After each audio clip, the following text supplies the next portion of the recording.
Skipidi 67 tocmai ce a apărut, mai exact prima parte, care de-aia durează 1 minut 49, deci în curând o să avem și partea a doua, așa că salutare tuturor, eu sunt VTPS și bine v-am găsit la un episod de reacție la Skipidi Toilet.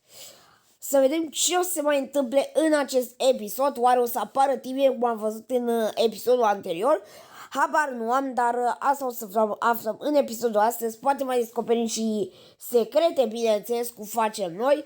Și dacă vă place acest episod, nu uitați să apăsați pe butonașul de like, cu subscribe și share să vadă și prietenii voștri. Să fim și noi cât mai mulți în această comunitate, să ne strângem și noi 1000 de abonați pe acest canal. Și o mare parte dintre voi care urmăriți clipurile nu sunteți abonați, deci ar trebui să vă abonați pentru că pierdeți foarte multe lucruri. Și hai să-i dăm drumul. Hai să vedem.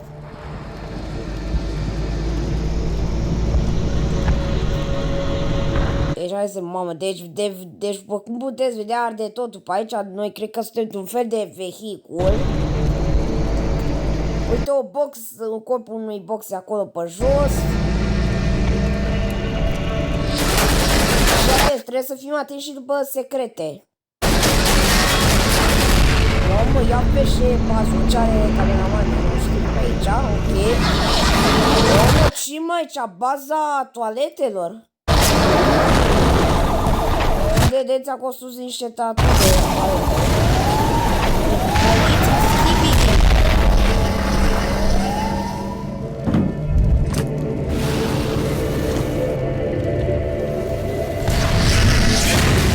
Deci momentan nu avem niciun secret.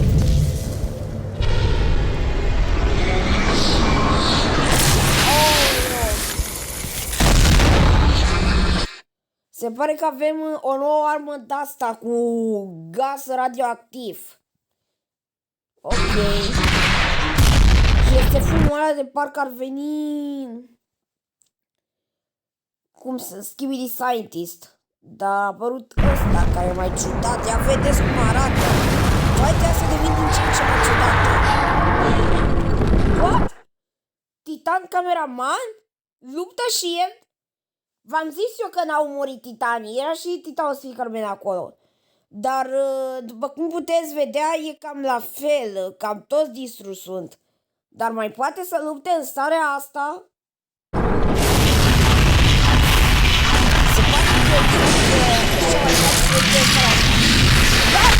Frate, deci a luat fierăstrăul ăla de la toaletă și l-a pus la el. Vezi că asta e tare. Ia, acolo,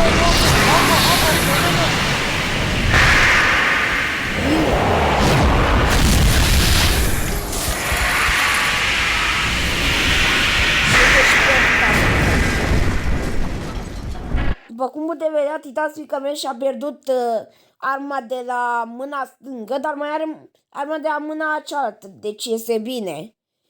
Forță că n-au murit titanii. Ia.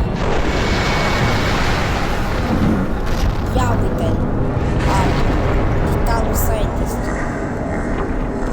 Da, Skipidi Scientist.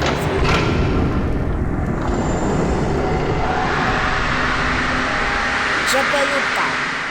Și aici s-a terminat prima parte, oameni buni. Deci începe lupta cea mare. Iar acum, oameni buni, vom reacționa la un videoclip care ne explică ce secrete mai sunt, teorii, easter egg-uri, chestii de-astea. Să vedem dacă ce am ratat și ce nu am ratat. Să vedem care sunt aceste secrete. Hai să vedem. Hey everyone! We have finally seen the new 67th episode of Skipidi Toilet, and now it's time to analyze it. Defuk decided to break it into 2 parts, which means it will be just as cool as the 57th episode. Today we're going to talk about the return of the Skipidi Mafia Toilet. Da, chiar că ăsta era Mafia Toilet, mamă, deci ăsta, Mafia Today Toilet. we're going to talk about the return. Deci ăsta Mafia Toilet de la început, eu am crezut că a murit atunci, mamă. Vezi că asta n-am observat, bă. Turn of the Skipidi Mafia toilet, the new Skipidi scientist upgrade, and most importantly, mi se pare că arată la fel. The Titans. Da, asta înseamnă și eu că Titanii sunt imortali, adică nu mor ăștia. It looks like they're alive, but who was trying to confuse the agents last episode and for what purpose? Exact. We'll try to get to the bottom of this and look at all the theories. Get your tea and snacks ready. Watch until the end. You're definitely going to enjoy it. Let's go. The episode begins with riding along with the other agents through the base of the Skibidi toilets. It's not the... Da, asta am văzut că ei se îndreaptă spre baza toaletelor Skibidi. Și acum au stat, ia vedeți acolo în stânga sus, lumina verde. Se vede o leacă. Same place from the last episode, but it's very similar. I think the Skibidi toilet base is huge, and these are just a few of the... Ia vedeți cum arată baza asta.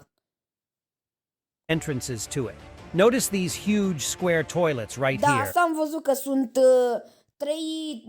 trei statui de toalete. Asta am văzut și eu. They are used as towers or fortifications, I think. Most likely the base sunt turnuri aparent. Is underground and looks like a lot of mountain tunnels and mines connected to each other. Everything around it is on fire and littered with toilets and destroyed agents. Apparently there were battles here am too. Văzut the Alliance has been trying to take the base from... Că zice că focul ăsta arde rămăși corpurile de la toalete și de la cameramani și boxe. Several sides. We see Dafuk teleporting to one of the buildings in the distance, which means something interesting is about to happen. Acum am văzut și asta, că când am reacționat acum, deci nu l-am văzut. Deci abia dacă îl vezi se vede foarte în ceață și abia poți să-ți dai seama, deci trebuie să fii extrem de atent ca să vezi. Happen here. By the way, who do you think the POV cameraman is this time? He has 2 rocket launchers in his hands, and he's the same height as this big cameraman. This guy also has a hypno gun, rocket launcher shells, and a jetpack behind his back. Ia vezi și analize. Deci are jetpack și are și rachete ăsta pe spate. Vezi că e forță. I think the POV agent has something similar. That destroyed helicopter was probably one of these. By the way, this... Oh my god, bă, n-am observat asta. Ăsta e elicopterul ăla de luptă din episodul anterior, care acum e distrus aici. Mă, ăsta chiar că nu l-am observat. Same camera is used here as the spy toilet from episode 16. 2 Skibidi guards... Bă, deci trebuie să fii extrem de atent ca să observi asta, deci. Deci semnele care sunt pe elicopterul ăsta... Same camera is used here as the spy... Erau și pe camera asta deghizată în toaletă de atunci de mai de mult, dacă vă amintiți. Mamă, deci trebuie să fii extrem de atent ca să observi chestiile astea. Toilet from episode 16. 2 Skibidi guards with machine guns try to attack our jeep, but they fail. I think the only thing more useless than a Skibidi helicopter in this show is machine guns. We saw how the Alliance stopped making camera spiders. We saw how in last episode the gray speaker man got a series of machine gun balls up close and didn't get a scratch on him. It's weird that these guys are still using it. The POV destroys them with a 2-handed shot and we move on. There are agents lying here with spears sticking out of them, and we remember who fires these things. Apparently, Skibidi Cop was already here and helped fight back. Maybe our guys in the Jeep are some kind of cleanup squad, or why they were sent here, I don't know. By the way, o echipă de curățare. Here we see another similarly overturned Jeep. It seems that the Alliance has some new vehicles. And here's that Skibidi Cop we were talking about. He immediately shoots 2 spears din nou ăla de poliție. at the driver and our Jeep loses control. Also, the cop manages to wound our fellow, because of which he misses with one of rocket launchers and loses the second one. By the way, note that this time the big cameraman is completely robotic. POV cameraman pulls out 2 reloaded rocket launchers and wounds the policeman, so he decides to retreat. First of all, I didn't realize when he had time to load the rocket launchers, or he did it without looking at them. Secondly, Skibidi Cop has 1 spear left. Why was he scared? Da, știu că de acolo trage cu acele sulițe. And didn't shoot the POV with it. Okay, our guys jump off the Jeep and see Dafuk again, but in a different location. Mamă, deci nu pot să cred. Deci creatorul a apărut de 2 ori în episodul ăsta și e și prima parte. Ți-ai zis că e prima parte, deci o să urmeze să apară și a doua parte. Mamă, cum de n-am... Deci în episodul ăsta chiar că n-am observat secrete. Seems like he'll be more interested in seeing what's going on from here. We'll talk about which side he's on a little bit later, so watch the video to the end. And Skipidi the cop apparently decided not to retreat, but to sneak up behind us. Fortunately, our partner was attentive and threw a rocket right in his face. Mamă, By the way, distrus pe ăla, ești de bun? this cameraman is dressed unusually and pretty stylish. And then there's smoke, as if someone teleported in and an arm with a built-in acid cannon comes Avem o nouă armă, un tun care trage cu gaz de ăsta radioactiv, ceea ce este foarte puternic. out of it. Apparently, the Skipidi found the exact la asta îl gândeam și eu. Totul vine de la ăsta. Skipidi toaleta schelet. Sper că îl țineți minte că am și reacționat agent's weak spot and decided to add as much acid to their weapons as possible. But here we could see that Skipidi mobster was already here. Perhaps he was pretending to Skipidi monstru, what? teleport, and the smoke is fake. The big cameraman melts down just like it was in episode 55. By the way, the explosion was caused by acid hitting the loaded rocket and the cameraman... Mamă, și pică fix... Și a explodat și aia, vă dați seama. ...cameraman falling on it. Remember, he had a hypno gun behind his back. I don't understand why he didn't use it on the mafia guy or the cop. It sure would have been a lot more effective than... Da, asta e ciudat. E ciudat că mafia și cu poliția gen luptă împreună, n-ar trebui să lupte între ei totuși. A rocket. The POV fires 2 rockets at the imposter, but it hits right in the armored plate in the front. Well, it turns out that it's... Deci, de la FV, cameramanul ăsta care trage cu rachetele astea, cu bazuca, lui ăsta nu i-a făcut nimic din cauza că are armură, e blindat. Skipidi's mafia toilet. Yes, that's the same mafia. Exact, din episodul ăsta. Dacă vă aduceți aminte întrunirea asta. Este același și eu am crezut că a murit atunci când mi-a dat Titanul I laughed at him during the review because he looked weak and useless. He was also destroyed in the funniest way possible by Titan Speakerman's smacky slap. But apparently he's been explodează și eu am crezut că a murit atunci, dar de fapt nu. His face doesn't look as fresh as it used to. But he's gotten a lot of upgrades. Now the mobster has mechanical legs like Skipidi Scientist. Da, are și picioarele astea de păiașă pe care le are Skipidi Scientist-ul. A mechanical arm with a circular saw and, most importantly, acid cannon. But apparently the main bully is also back and ready to make his cheeks red again. Mafia guy dodges the toilet, flying into his face, and looks up in fear.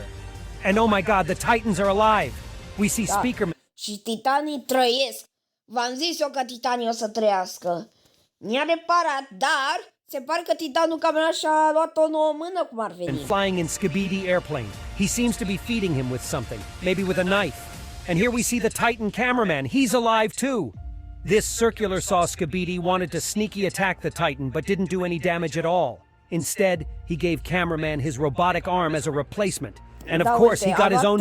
o parte din Skipidi și și-a pus-o el. Ceea ce e foarte tare că și-a pus-o el. Skipidi mobster flew up behind Titan at this time, cut off the remaining camera on his shoulder and doused him with acid a little bit. Deci a vrut să și-l taie, să și dea cu gazul ăla pe el, dar n-a avut nicio șansă. After that acid shower right there, Titan don't give a damn about that. Că totul o să fie distrus, dar m-am gândit că o să-l repare până la urmă și o să revină. Dar nu l-au reparat, dar totuși a revenit, ceea ce e bine. Barrel. He's already dead inside and ready to fight till the end. I think the Titans realized who this guy is and decided to destroy him with the old-fashioned way of smacking him in the face. And it was really funny when Titan Speakerman gave him another powerful smacky slap and sent him to sleep. Mamă, ce-a dat, cu sigur e distrus. Ce capac i-a dat. Cameraman gave him a nod like thank you. Apparently he's badly hurt from the previous episodes and it's hard for him to fight. By the way, let's see what kind of damage the Titans took. Speakerman's cannon was broken.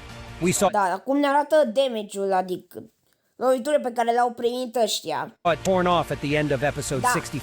Am văzut și eu că i-a picat un pistol o armă de pe o mână la Titan Speakerman. He was also apparently hit by shrapnel from those Skipidi kamikazes.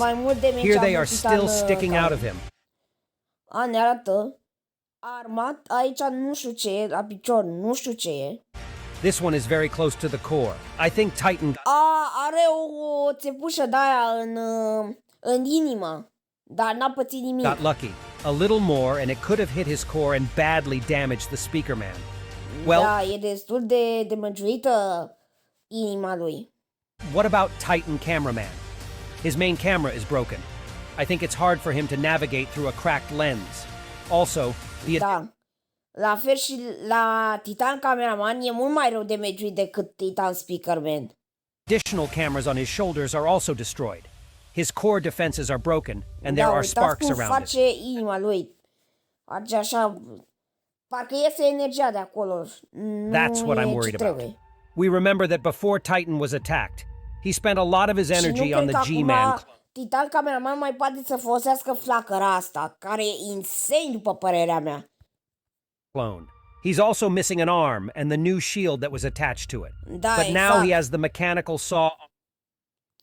Îi lipsește mâna în care avea scurtul, dar a făcut rost de alta. Mai exact asta cu lama asta, cum se zic. arm from the Skipidi toilet. He also has one long wing Ceea ce broken off, so forță. I guess he can't fly now. And the jetpack could be damaged. We don't see Da, it. și We see jetpack-ul la fel, deci nu prea ar mai putea să zboare. a lot of shrapnel hitting cameraman from that battle too. There's smoke right at the entrance of the base and Skibidi scientist teleports in. Except there's Da. one difference. Și His aici eye looks changed. va începe ce schimbat. Oh, văd că e schimbat ochiul, dacă observați, ochiul din stânga mea. După cum vedeți, este roșu. În episodul 65 era ochiul normal.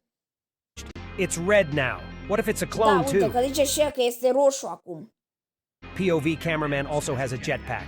He used it to get up high to see the battle. By the way, we will see the continuation, because this is only the first part of episode. But Skibidi the scientist worries me a lot. First of all, we've seen that regular Skibidi toilets have eyes that can turn red when they're enraged. Da, exact, Maybe că și toaleta aia de la biserică a avut ochii roșii atunci. the scientist did something to boost himself before the fight. But what if it's not a real scientist? The Titans already spent all their energy fighting a fake G-Man. I think if it's not a real scientist, the Titans... G-Man încă nu știm dacă a murit de tot sau au fost suferi, pentru că, din câte observ, n-a mai apărut. Deci e posibil ca ăla să fi fost chiar G-Man și ca corpul lui G-Man să nu fi fost ceea ce am fi crezut noi că era. Și acum liderul e Skibidi Scientist-ul. Titans might even be destroyed. Actually, I had a theory that Skibidi scientist didn't really enlarge himself. He just created a big and strong puppet, like with the G-Man clone. I don't think such a smart character would risk his life in these battles. I also think we will see other G-Man clones in the second part of this episode. Remember when the scientist and his squad left G-Man the imposter to fight the Titans at the airport? I guess they didn't finish off the Titans there because the improved G-Man clones and a real G-Man toilet are already being prepared at the base. They obviously lured the Titans to their base to destroy them there. Once the Titans are destroyed, the Skibidi will be able to infect them. Nu știu. Poate oare să mai apară G-Man, cică, la baza asta să distrugă Titanii. Nu știu ce să zic. And repair them as their own warriors. That said, remember how last episode we saw a green message from Dafuk? Da. I assumed that he could... Deci tableta aia pe care o ținea în mână cameramanul ăla, de fapt nu era un cameraman, era chiar creatorul, pentru că avea luminat verde la început tableta aia. Mamă, asta e chiar foarte interesant. have lured the special agents into a trap back then. But it could have been the other option. Look at that word right there. I thought it meant dead. Dead, But what if da, it's da, da. alive? Maybe Dafuk knew that Skibidi scientist would want to misinform the agents and send them a fake photo. Dafuk may have tried to stop him and Dar e și intercept that signal. acolo. S-a teleportat de acolo aici? Sau nu, că nu înțeleg ce s-a întâmplat. But he failed. In general, there are different options. I recommend you to watch this video to better understand who Dafuk may be in this series. Mamă, ce cuțit i-a Also, băgat. Titan TV Man is almost ready. I think he will appear in Și episode aici știți că eram 68, în baza lor. but we may see hints of his appearance at the end of the second part of episode 67. Who knows? I also think someone will be heroically destroyed in the upcoming battle. No way around it. It could even be Titan Cameraman. I also suggest you watch this video about G-Man, if you haven't seen it. Here I show you why all the improved G-Men are different clones. It would be cool to see all the clones together in one of the episodes. By the way, my Instagram followers find out the secrets before the video is released. Și aici s-a terminat. Bă, foarte multe secrete în episodul ăsta. Și foarte tare că cameramanii au revenit. Și că nu sunt morți, gen. Iar acum, în partea a doua, cred că urmează lupta cea mare. Ceea ce eu abia aștept să apară instant, o să fac episod când va apărea acel episod. Dar dacă v-a plăcut, nu uitați să lăsați pe butonașul de like. Și noi ne vom vedea data viitoare. Pa, pa!